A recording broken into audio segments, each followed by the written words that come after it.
Alright, so you guys seem to really like the last AFL trade video that I did, and kind of that longer format to do, which was really awesome. Again, there was so much trade news in the last video to talk about, and really the same with today. There is so much AFL trade news, rumours, updates, all of the above to go over today, so that will definitely be, I think, a goal to try and have another long video, because again, you know, the longer videos, the more you guys get to see a lot of the AFL trade news, all of the above, and the longer videos I do, the more ads I have, which means more money in my pocket to afford some KFC. So I guess, shit, we both win out of this.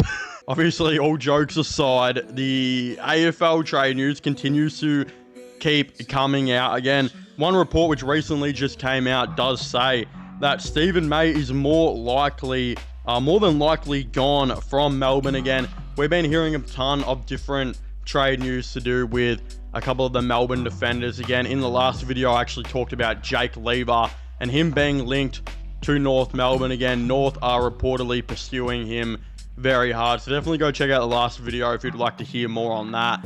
But again, Stephen May looks like he might be exploring his trade options as well, which is actually really interesting, because I didn't believe it when I saw how old Stephen May actually is. Again, he'll be 34 next year, and granted he gets a 2-year deal, which I think is what he'll be striving for. He'll obviously be 34 and 35 in that 2-year deal, which is really big, especially for a guy who already is having a massive form slump with Melbourne. Again, he's having a massive form slump with a team who is, you know, I think, what are they, 14th, 15th? I think they're 14th in the AFL. So obviously, when you got a guy who's not playing good footy in one of the, you know, lower teams in the game, and he's of that age, usually you wouldn't think there'd be too much interest, but I think there will be. Again, Stephen May has still had to be the #1 key defender, and you kind of watch him playing, it looks like he's actually checked out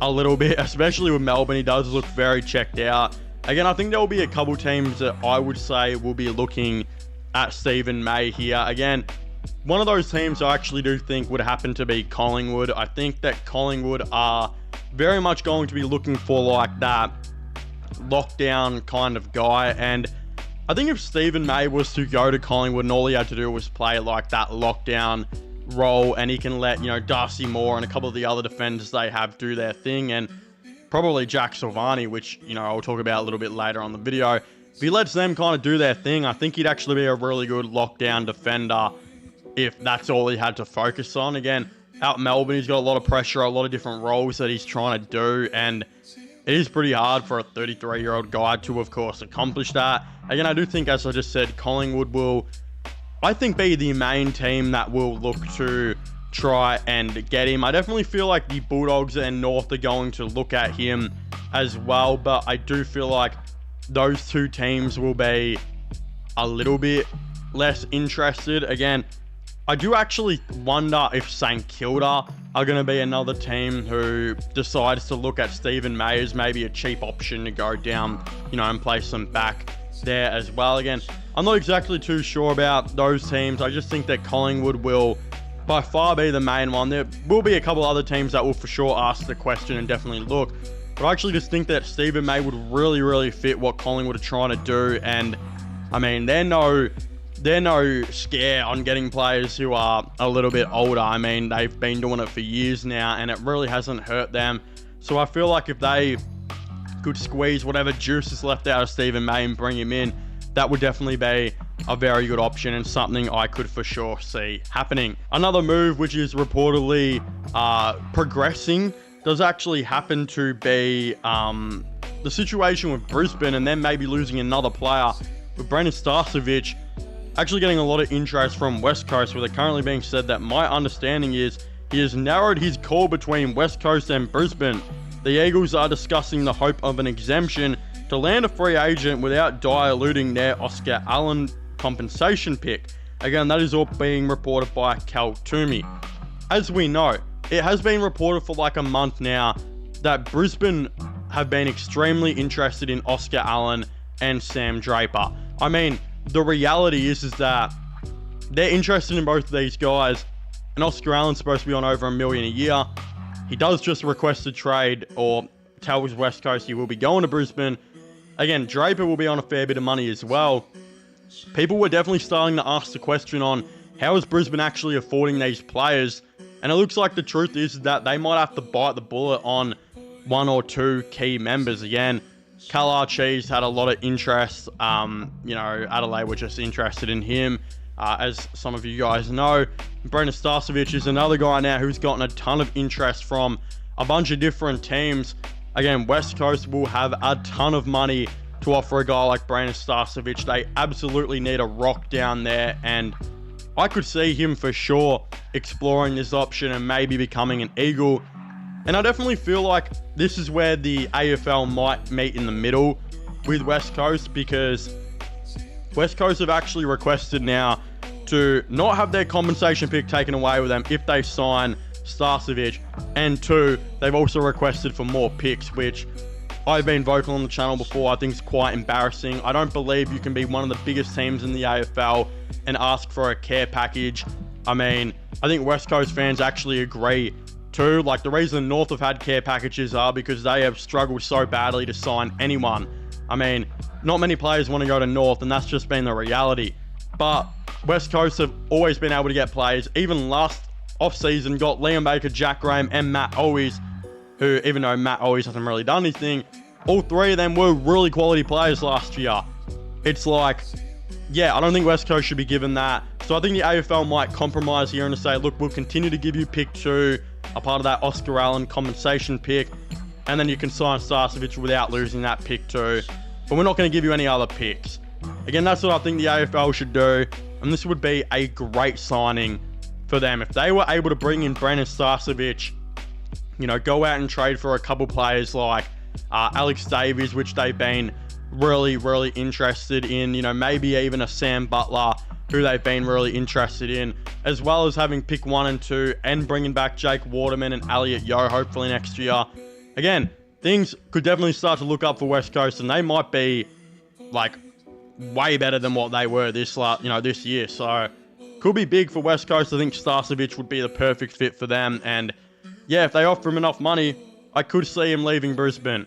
But again, it is tough for him to go from Brisbane, the number 1 team that's won the premiership, to go to West Coast. So we'll see how that does unfold. He could still go back there. Again, one interesting move here has been reported that Ken Hinkley has been in discussions with Hawthorn for some time now. According to Caroline Wilson, Hawthorn and Essendon have offered a coaching role to Ken Hinkley. Again, Ken Hinkley and Hawthorn have reportedly been in talks for a long time. There's been a lot of rumours that they're so interested in Zach Butters, like ball to the wall kind of stuff to try and get Zach Butters. There was a post here which has kind of gone viral on Facebook that I was actually sent by one of my mates, and there is absolutely no source behind this. Nothing really, but it is going kind of viral and people are talking about it, and I just thought the idea actually sounds kind of interesting and something I should talk about. So this post actually goes on to say that here's what I reported last night after being on the phone with an exceptional journalist all day yesterday. Again, does sound very far-fetched. I don't know. It could have just been pulled out of this guy's arsehole for all we know. But he goes on to say, a 3-way trade would be St Kilda giving up pick 7, which could turn into pick 11, with the academies. That's just the guess on this post. We don't know what it's going to turn into. So pick 7 for, Cam McKenzie, who is going to be potentially requesting a trade to St Kilda. And we'll talk about that later on. Cam McKenzie's a very good and underrated player, and in this year's draft, that pick 7 turned into like pick 12 or whatever, which it probably will. That could be worth Cam McKenzie for sure, so I could kind of see that. And then with Hawthorn now having 7, they would actually give up pick 7 and 8 for Zach Butters. So I think you'd have to personally give up more, because pick 7 and 8 will become like, again, pick 12 and 13, if not lower. So I think Port Adelaide would probably ask for more, considering there are still heaps of people around the league who view Zach Butters as a top 5 player. Very good, and Hawthorn would absolutely love him. Like, they'd kill to have him. He goes on to say that we've been talking to Ken Hinkley for a long time, which is true. I work with people close to Port. I have family that work at St Kilda who confirmed that Naz was signing 2 days before. Yeah, obviously this sounds very, very far-fetched. I'm not reporting this as a thing that's official or anything like that. In fact, I'm 99.9% sure this shit has just been directly pulled out of this guy's asshole. But honestly, the idea is not bad. Like, the idea is actually pretty good. Like, I do think St. Kilda would be willing to maybe part with that pick to get Cam McKenzie, because I think McKenzie's actually that good of a player and will be that good of a player. I think he's shown a lot of signs. He just needs some time to develop. They're looking for a couple midfielders. He's a very young, promising midfielder who would come in and help out heaps. Again, more on him a little bit later. But the fact that if Hawthorn did give up, again, pick 7 and 8, maybe a future second, I think would get you Zach Butters. And I definitely think if you're Hawthorn, you would absolutely do that. Like, Zach Butters, if you bring in Ken Hinkley and Zach Butters together, it would completely revolutionize your team, change your team for the better, and it would be absolutely insane. The only issue I have is that I can't see Zach Butters leaving this year. I mean, I think conversations will be happening, but to me, Zach Butters will be staying as a Port Adelaide player, at least for next year. I don't know what the future is going to be looking like, but I don't know. It is really, really tough for me. I'm trying to, of course, digest that whole entire situation that Zach Butters could leave. Again, there have been rumors for a while he and Ken Hinkley are really, really close, and it would be a situation of wherever Ken goes, Zach Butters would also follow. So that could very well be true. But if he did, oh my god, he would be revolutionary for Hawthorn's team. Like, he'd completely change their team. They definitely need a midfielder, also one with speed and burst from the stoppage, and you could argue Zach Butters is almost the best mid when it does come to a lot of those attributes I just mentioned. So he'd be perfect for them. Again, I'm not going to take this post too serious because I don't know how true it is. But again, I do think a lot of what was said could actually happen. And that is where we are, of course, heading towards. But again, we've got a ton of St. Kilda news to talk about today because there's been so much that has been going on. Again, on Cam McKenzie, which I really want to talk more about, it does say that Saints have registered interest in Cam McKenzie. According to Sam Edmund, St. Kilda has officially registered an interest in Hawthorn's Cam McKenzie as the Saints' shopping spree continues. McKenzie's only played 12 games this year and has been subbed off in 2. He was a member of the Saints Next Gen Academy, but the Hawks swooped with pick 7 in 2022. He's contracted until 2026. The Saints would have to part way with a first rounder, and this is being reported by SEN. Again, I think Cam McKenzie is a very good player. I think he hasn't been able to show truly what he can do at Hawthorn yet, and there will take some time to develop as well. But again, we got to remember this guy is still really, really young, and he could absolutely add a lot to a team that's willing to give him a game every week like St. Kilda would look to give him. Again, what Sam Edmund said here of them, wanting a first round pick makes obviously a lot of sense. The guy was a former pick number 7, and this is a weaker draft, so you're going to have to give up a decent amount. Again, it's also being said that Hawthorn are trying to bring in maybe some picks and some assets to, again, maybe run at a Zach Butters, which we'll see if that happens. I don't know. I mean, if they get Ken Hinkley, like the rumors are saying that they are the favourite to get, the rumors also were saying a little bit ago that wherever Ken goes, Zach Butters would go. So that's definitely a space to watch here. Again, I only think the Hawks would get rid of Cam McKenzie if they were knowing that they were going to make a run at a player. Again, at the time of making this video, obviously, the Saints have pick number 7. Of course, with Richmond and West Coast very much expected to, I think, kind of pick a lot of academy players and watch them get matched. I think that pick 7 will likely go to like pick 12 or 13. Could even be like 14. That's how many good academy players are in this year's draft who might be getting bid on. Again, I wouldn't be surprised if Richmond, like, when they got to pick 3, were like, we'll take Annabelle, the Brisbane Academy guy, will bid on Hewlin, will bid on Patterson, the other Gold Coast guy. Probably a couple other guys here and there as well. I wouldn't be surprised if Richmond did that at all. So, pick 7, I think will turn into like pick 13. Would the Hawks trade away Cam McKenzie for pick 13? Normally, I don't think they would, but obviously it seems like the Hawks are absolutely trying to make a money move, and looks like they might be trying to go for a big name midfielder. So yeah, they could absolutely move on from pick number 7. I think they're also going to get a good comp pick from Warple. A lot of these, or move on from Cam McKenzie, sorry. Get the good pick maybe for Warple. They got a lot going on. They're going to have some assets, I think, to offer these teams for a guy like Zach Butters or whoever it might be. Again, a little report that I saw, it was a little rumor that was going around that I think I should maybe touch on as well, is that, Jacob Hopper and Tim Taranto, like, there's rumored there's big clubs looking at them. Just asking Richmond a question. And I don't want to talk about that really too much at all. I'm just throwing it in there because that has actually been rumored online. I don't think it's true, but until an actual source comes about and talks about it fully is when I'll have a true, meaningful discussion about that on camera. But it is really interesting, though, that I think maybe Hawthorn are calling some teams up just to ask about good midfielders and see where they go. So again, Saints registering interest in Cam McKenzie makes sense. They should absolutely go for him if the Hawks are maybe looking to bring some picks and assets in. So that's, makes a lot of sense. Again, there was a report here as well by Tom Morris that actually said that Saints have registered some late interest in Jack Silvani. I don't necessarily know if I want to talk about this one too much because, like how he describes it in the video, Jack Silvani is, I think, pretty far down the path with the Dogs and Collingwood. Again, he has officially told Carlton he's leaving, which, I don't blame him. Carlton were absolutely booty cheeks last year, and he definitely needs a change of scenery.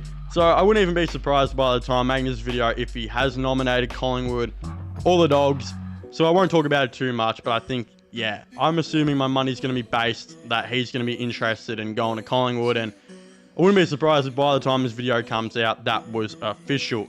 But again, another player the Saints have just registered late interest in. Like, they've got so much salary cap, it's insane.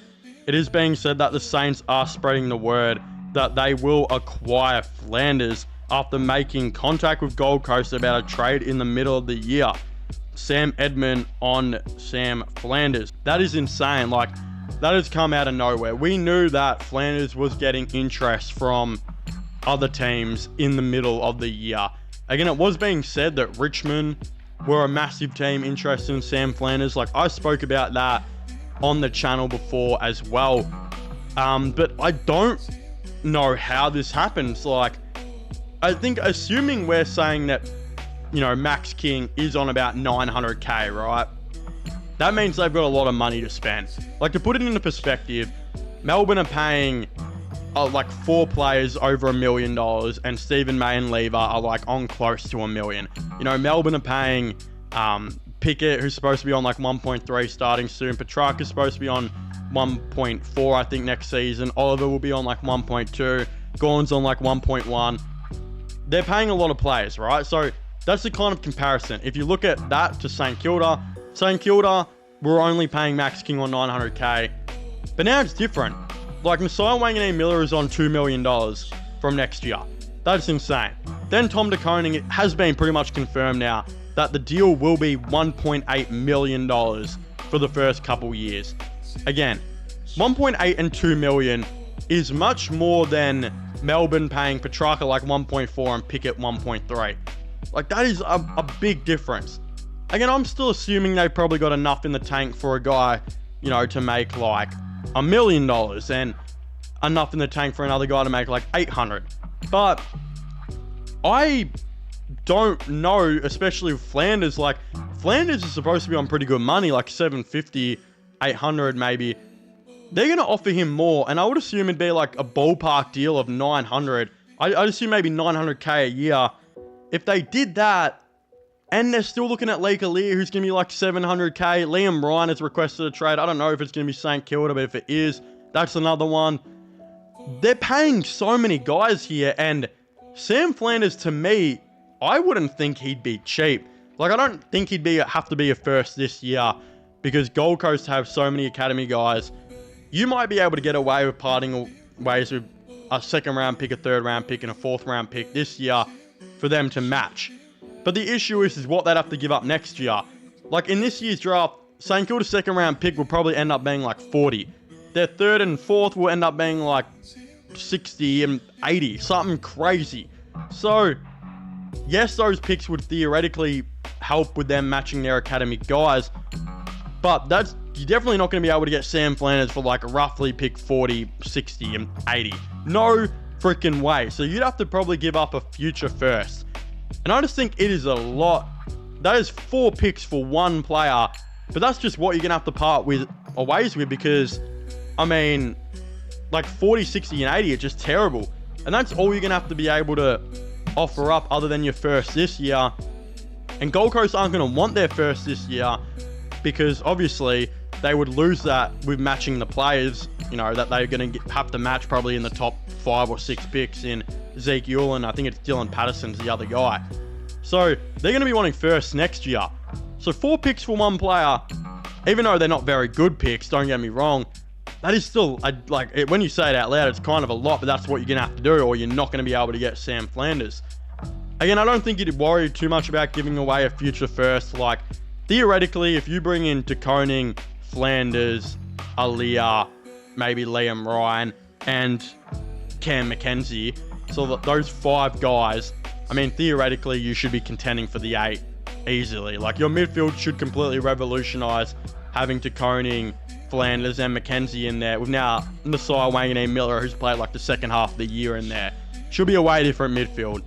But yeah, it is still a lot. There is still so much going on there. But I mean, what an interesting offseason would it be if St Kilda just went balls to the wall, like it is saying, like these reports are saying, and gave up all their picks this year and a future first next year? Would it be worth it? Would they make the 8? I mean, Jesus Christ, you would hope so. If you got De Koning, Flanders, Aaliyah, freaking Liam Ryan, and Cam McKenzie, that is an insane haul of players, and some very good players. Don't get me wrong. So, I mean, yeah, the fact that the Saints are interested in Sam Flanders, that looks like it could be happening. I mean, just begs the question to me, does this mean other teams are going to go for Sam Flanders, like a Richmond, or is he just going to go to St Kilda? Again, and why would Gold Coast part ways with him anyway? That's the other thing. Like, do Gold Coast need to part ways with him? No. He's still contracted for next year. I mean, I'd part ways with him just next year if I was them. I don't think you even have to rush to move him. So that's the other thing. Gold Coast might have to pay overs, because there's no reason for Gold Coast to also even move this guy. They can get, you know, picks to match with other ways. You know, to match Ewell and Patterson, whatever. They can get those picks to match in other ways. They don't necessarily need to trade Flanders, or at least I wouldn't think, in my opinion. But again, there's a lot of different things going on here. Of course, I'd very much like to hear all of your thoughts and opinions on this in the comment section down below. For all the latest AFL trade news, you know, all the above, definitely don't forget to comment your thoughts and opinions on what do you guys think is going to happen, what do you guys think won't. Again, subscribe to the channel for all the latest sports content news, my gaming/movie channel, which will also be getting linked down below, as well as my Instagram, which, if you haven't gone and followed that already, please go and do so. That will also be getting linked down below. But yeah, as I was saying, please make sure to leave a like, subscribe, and comment, and I'll see you guys next time. Goodbye.